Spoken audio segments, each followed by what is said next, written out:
Dans les établissements scolaires, le niveau d'études des apprenants suscite une contradiction. Le niveau d'études des jeunes filles est considéré par certains comme supérieur à celui des jeunes garçons. Pour moi qui officie dans les classes depuis plusieurs années, le constat que je fais, c'est que le niveau, d'abord le nombre de filles dans les classes augmente considérablement par rapport aux garçons.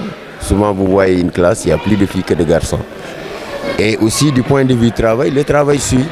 Souvent les filles, on voit que le niveau, en tout cas dans les classes où j'officie, les premières places en général sont réservées aux filles. Ça c'est un fait, vraiment, ça c'est un fait, c'est un constat et on l'observe. Donc les filles, effectivement, je ne sais pas si c'est parce qu'à la maison ils ont plus de temps, les garçons n'ont plus de temps, le football ou ailleurs, où ils sont orientés autre chose, ailleurs. Mais du point de vue vraiment enseignement, au niveau de toutes les classes, c'est les filles qui viennent en tête. Ça c'est un constat et puis c'est comme ça. Le niveau d'études des enfants, garçons, filles.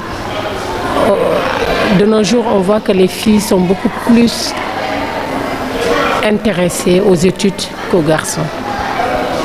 Ce qui n'était pas le cas. Auparavant, c'est les parents même qui demandaient à ce que leurs enfants, les filles surtout, arrêtent l'école très tôt. Il faut dire que soit c'est pour le mariage, soit c'est pour aider les tâches ménagères à la maison. Et on voit que ça a beaucoup retardé par rapport au développement social et économique du pays. Parce que la femme est le socle d'une société. Quand la femme s'investit dans un milieu, on a plus d'avancées. Ce n'est pas parce que je suis femme que je le dis, mais on voit maintenant que les enfants, les filles travaillent mieux à l'école. On remarque qu'il y a beaucoup de filles qui sont vraiment à leur niveau de performance et elles ont de très bonnes moyennes en classe. Et on remarque que la majeure partie, par exemple 50% des filles ont une moyenne de 12 et les garçons, on peut dire 40 voire 30%. Cette évolution du niveau scolaire des jeunes filles témoigne d'une tendance complètement renversée. Cela est dû à certains facteurs que les enseignants tentent d'expliquer. On ne peut qu'émettre des hypothèses. D'abord, peut-être les filles ont plus le temps à la maison, certainement. Ils sont mieux concentrés sur ce qui se fait. Les garçons, ils ont peut-être la tête ailleurs, le football et d'autres activités.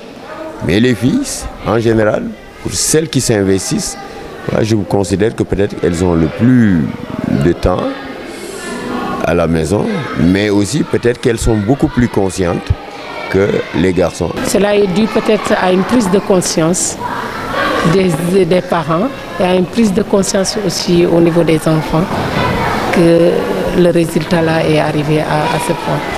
Il y a des enfants, les garçons qui continuent à travailler, mais on a plus tendance à voir les enfants, les garçons sortir du cadre d'éducation que les filles. Depuis certaines années, le constat est le même. Dans les structures scolaires, ce sont les jeunes filles qui s'adjugent les plus bonnes notes et les résultats sont à leur faveur. Baisse de régime ou manque de volonté chez les garçons, ambition et détermination chez les jeunes filles, quoi qu'il puisse être, ce sont les filles qui mènent la danse.